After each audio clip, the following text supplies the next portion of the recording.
Hello guys, good evening. So guys, हमारी अगस्त की monthly magazine चल रही थी। मुझे पता है मैंने अभी बहुत कम कराई है, ओनली पॉलिटी और इंटरनेशनल रिलेशंस ही कवर करा है, लेकिन मेरा खुद का शेड्यूल काफ़ी हेक्टिक है।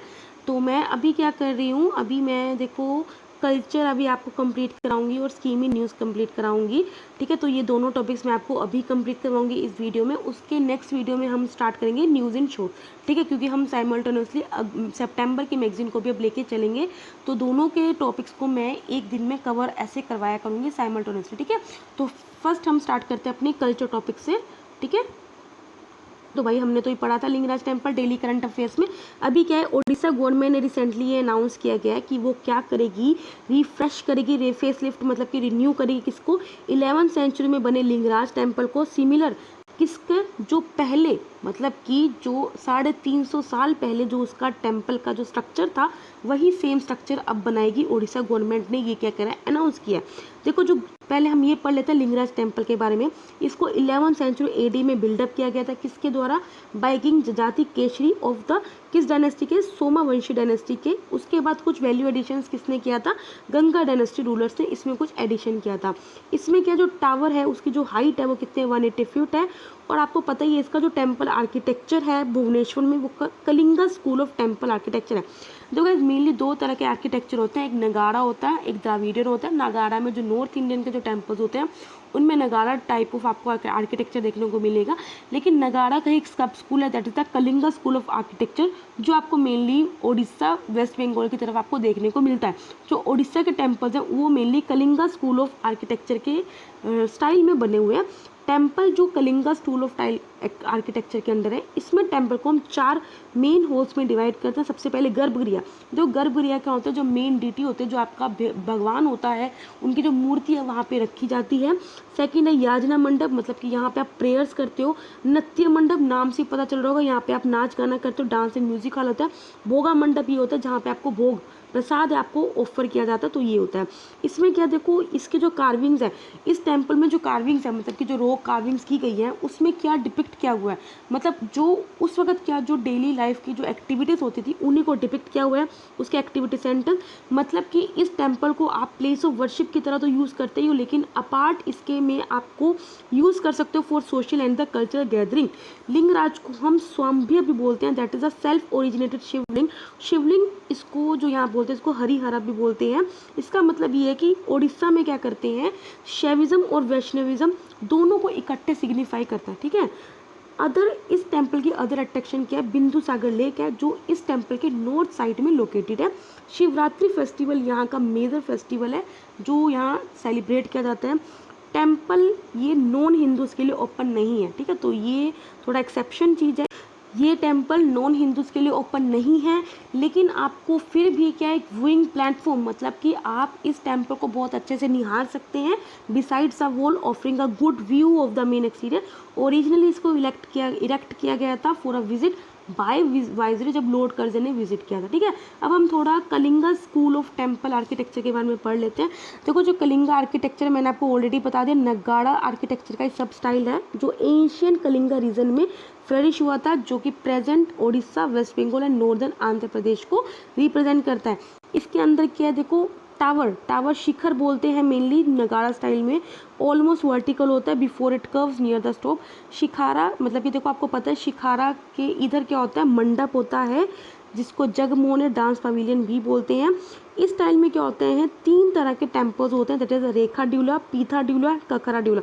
जो गाइस अगर आपने आर्ट एंड कल्चर पढ़ा तो आपको पता होगा रेखा ड्यूला, पीथा ड्यूला, ककर ड्यूला क्या होता है। जो रेखा ड्यूला और खकर ड्यूला होता है, इसमें मेनली हम क्या करते हैं, जो गर्भगृह होती हैं, यहाँ पे जो मेन भगवान की मूर्ति है इनको रखा जाता है। जबकि जो पीथा ड्यूला होता है, यहाँ पे मेनली क्या होता है, थोड़ा बाहर का एरिया होता है, जहाँ पे आप क्या करते हो, डांसिंग कर सकते हो, या फिर जो ऑफरिंग होल्स होते हैं, प्रेयर होल्स होते हैं, या फिर जो भोग वगैरह का प्रसाद एरिया वो होता है। कलिंगा आर्किटेक्चर कुछ एग्जाम्पल है, जैसे राजा रानी टेम्पल जो भुवनेश्वर में है, या फिर जगन्नाथ टेम्पल जो पुरी में है, जो आपको पता है 4 जो है ना हमारे, उनका एक वो है। ठीक है, 4 धाम में से। चलो अब हम बढ़ते हैं अपनी स्कीम में न्यूज़ पे। तो गाइस दो ही स्कीम थी अभी जो इसमें न्यूज़ में थी। राष्ट्रीय कृषि विकास योजना, देखो गाइस आपको नाम से समझ में आ रहा होगा, राष्ट्रीय मतलब नेशनल, कृषि मतलब एग्रीकल्चर, विकास मतलब उसको प्रमोट करना। देखो यूनियन गवर्नमेंट ने इसे लॉन्च किया ताकि हम क्या कर सकें, एग्रीकल्चर में एंटरप्रेन्योरशिप को डेवलप कर सकें और इनोवेशन लेके आ सकें अंडर द राष्ट्रीय कृषि विकास योजना। अब इसका ऑब्जेक्टिव क्या है, ताकि हम फार्मर के एफर्ट्स को स्ट्रेंथन कर सकें और उन्हें क्या कर सकें, प्री हार्वेस्ट और post harvest agriculture infrastructure provide कर सके, ताकि वो क्या कर सके, अपने इनपुट्स को भी क्या कर सके, इंक्रीज़ कर सके, अपनी स्टोरेज फैसिलिटीज़ को इंक्रीज़ कर सके और मार्केट फैसिलिटीज़ भी इंक्रीज़ कर सके, ताकि फार्मर्स को क्या कर सके, फार्मर्स अपनी जो चॉइस जो इनकम है वो उन्हें मिल सके। ठीक है, हम क्या कर सकें, इसमें क्या है, ऑटोनॉमी फ्लेक्सिबिलिटी स्टेट्स को प्रोवाइड की गई है कि वो अपने अकॉर्डिंग क्या कर सकती है, इस स्कीम को प्लान कर सकती है, एग्जीक्यूट कर सकती है as per their local farmer need. इसमें क्या है, हमने वैल्यू चेन एडिशन को प्रमोट करने के लिए क्या किया है, इसे प्रोडक्शन मॉडल्स के साथ लिंक किया, जिससे क्या करेगा, फार्मर्स को हेल्प करेंगे ताकि वो अपनी इनकम को इंक्रीज़ कर सके एज वेल एज प्रोडक्टिविटी को भी इंक्रीज़ कर सके। इसमें हम क्या करेंगे, इस स्कीम के अंडर हम चाहेंगे कि जो फार्मर्स जो रिस्क हैं, देखो फ्लड्स की वजह से रिस्क, ठीक है, या फिर रेन की वजह से जो रिस्क है उनको हम घटा सकें या मिटिगेट कर सकें, और उन्हें हम इनक्रेज करेंगे कि आप अपना फोकस और साइड में जो इनकम जनरेटिंग एक्टिविटीज़ हैं, एडिशनल एक्टिविटीज़ पे भी आप फोकस कर सकते हो, जैसे एनिमल रियरिंग हो गया, इंटीग्रेटेड फार्मिंग जैसे इसमें यही हो गया, मशरूम कल्टीवेशन या बी कीपिंग, इन सब में भी आप एंगेज हो सकते हो। इसमें हम क्या कर सकते हैं, नेशनल प्रायोरिटीज़ को अटेंड करेंगे थ्रू सेवरल सब स्कीम।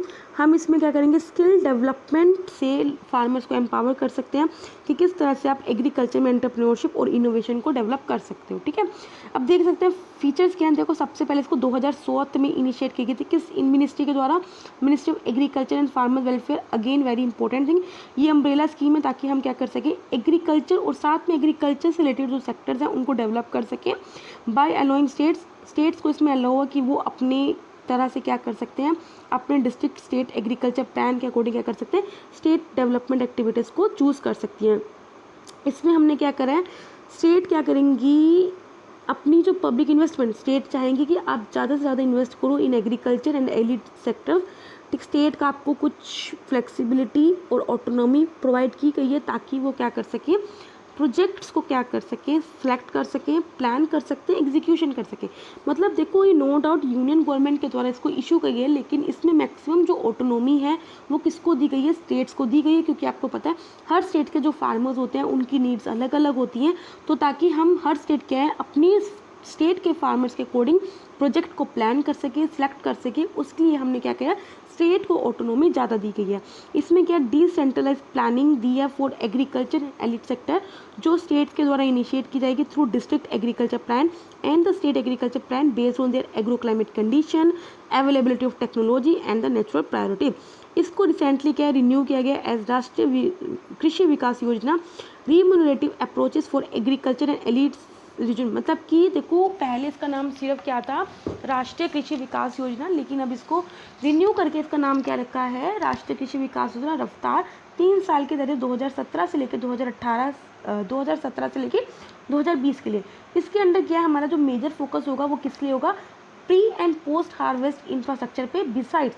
मतलब कि देखो इसमें ये तो काम है कि एग्रीकल्चर एंटरप्रेन्योरशिप और इनोवेशन में हम डेवलप कर सके, प्रमोट कर सके, लेकिन इसके अलावा जो हमारा मेन फोकस है वो इंफ्रास्ट्रक्चर पे है, pre and post harvest infrastructure पे। ठीक है, ये क्या सेंट्रल स्पॉन्सर्ड स्कीम है, मैंने आपको काफ़ी बार बता रखा है सेंट्रल स्पॉन्सर्ड स्कीम क्या होता है, जिसमें सेंटर और स्टेट दोनों क्या करते हैं, कंट्रीब्यूट करते हैं। इसमें क्या है, जो फंड एलोकेट होगा नॉर्मल स्टेट में 60:40 रेशो में होगा, बाकी नॉर्थ ईस्ट और हिली एरियाज़ में जो फंड का जो एलोकेशन होगा वो 90:10 में होगा। इसके अंदर क्या है, ईस्टर्न, एक second,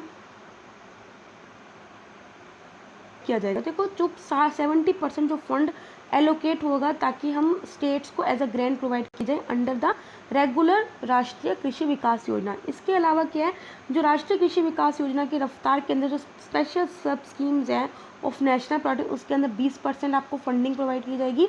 innovation and agriculture entrepreneurship development के अंदर 10% आपको फंडिंग प्रोवाइड कर जाएगी। अगर वो फंड यूटिलाइज नहीं हुए तो उसको डाइवर्ट किया जाएगा किसके अंदर, इसके अंदर, ठीक है, या फिर इसके अंदर। ठीक है, इस फंड को हम यूटिलाइज इसलिए करेंगे, अब ऑफ कोर्स इसमें हम फंड्स किस लिए यूटिलाइज करेंगे, ताकि हम क्या कर सकें, सॉल्यूशन प्रोवाइड कर सके for agriculture entrepreneurship through skill development and the financial support for setting up agriculture entrepreneurship. UTs of course, UTs में क्या जो यूनियन टेरिटरी है उसमें तो 100% सेंटर ही फंड करेगा। सब स्कीम्स के अंडर क्या क्या देखो भाई, जो हमने पढ़ा कि 20% सब स्कीम्स में हम इसको फंड एलोकेट करेंगे। तो सब स्कीम्स के अंडर ये है कि ग्रीन रेवोल्यूशन को हम ईस्टर्न इंडिया में लाएंगे। देखो गाइस, जब ग्रीन रेवोल्यूशन आया था 1966 में, तो वो मेजरली जो पंजाब हरियाणा या जो वेस्टर्न यूपी कह रहे हैं वहीं तक लिमिटेड रह गया था। तो हम चाहते हैं जो क्रॉप की प्रोडक्शन है, जो प्रोडक्टिविटी है, वो ईस्टर्न इंडिया में भी अब लेके आ जाए। क्रॉप डाइवर्सिफिकेशन प्रोग्राम को स्टार्ट करेंगे कहाँ पे, पंजाब हरियाणा वेस्टर्न यूपी में। सोइल की जो प्रॉब्लम है उसको रिक्लेम करेंगे। जो animals foot and mouth disease से जो झेल रहे हैं उनके कंट्रोल प्रोग्राम पे स्टार्ट करेंगे। Saffron mission that is the केसर की जो कल्टीवेशन उस पर स्टार्ट करेंगे। Accelerating fodder development programme, cooperatives जो ड्रॉट अफेक्टेड डिस्ट्रिक्ट्स हैं उनको हम फाइनेंशियल असिस्टेंस प्रोवाइड करेंगे of ₹3200 per hectare for taking up additional production of fodder. ठीक है, सो गाइस आई होप आपको समझ में आया होगा। आगे पढ़ते हैं नेक्स्ट हम अमरूद स्कीम। तो गाइस हमने पढ़ा था Atal mission for regeneration of the urban transformation scheme. Recently क्या उड़ीसा ने इस फर्स्ट पोजीशन बैक कर ली है इन इम्प्लीमेंटेशन ऑफ अमरूद स्कीम। तो गाइस इसका जो ऑब्जेक्टिव था वो क्या है, एक सेकेंड देखो गाइस, इसका ऑब्जेक्टिव यही था कि जो बेसिक अमेनिटीज़ हैं, जो सिविक आपकी अमेनिटीज़ हैं जैसे water supply, sewerage, urban transport, park, ये सब आपको जो बेसिक फैसिलिटीज़ है वो आपको प्रोवाइड की जाए ताकि आपकी जो लाइफ क्वालिटी है उसको इम्प्रूव किया जाए, स्पेशली पुअर और डिसएडवांटेज लोगों की। इसमें क्या हम इंफ्रास्ट्रक्चर क्रिएट करेंगे जो आपको सिटीजन्स को बेटर सर्विसेज प्रोवाइड करेगा। ठीक है, सो गाइस आई होप आपको समझ में आया होगा अमरूद स्कीम का ऑब्जेक्टिव क्या है। अब फीचर्स क्या है, देखो सबसे पहले लॉन्च किसके द्वारा की गई है, ministry of housing and urban affairs के द्वारा। पर्पस क्या है इसका, सबसे पहले हमने पढ़ना पर्पस क्या है। देखो पर्पस ये है कि हर एक घर को क्या कर सके, नल से जल मिल सके, टैप कनेक्शन मिल सके, वाटर की सप्लाई मिल सके, सीवरेज कनेक्शन मिल सके, हम क्या कर सकें उस सिटीज़ में ग्रीनरी डेवलप कर सकें और ओपन स्पेस मेंटेन कर सकें। तो अगर ओपन स्पेस मेंटेन करना इसलिए ज़रूरी है वेंटिलेशन के लिए, ताकि जो हमारी कूलिंग एनर्जी एफिशिएंसी है ये सब इंक्रीज़ कर सकें, पोल्यूशन को रिड्यूस कर सकें बाय स्विचिंग टू, या तो आप पब्लिक ट्रांसपोर्ट को स्विच करो या फिर इस तरह की फैसिलिटीज़ को कंस्ट्रक्ट करो फॉर नॉन मोटराइज ट्रांसपोर्ट, जैसे इलेक्ट्रिक व्हीकल्स हो गए। ठीक है, मेजर प्रोजेक्ट कंपोनेंट क्या है, water supply system, sewerage septage, storm water drainage, urban transport, green space and parks, reform management and support capacity building.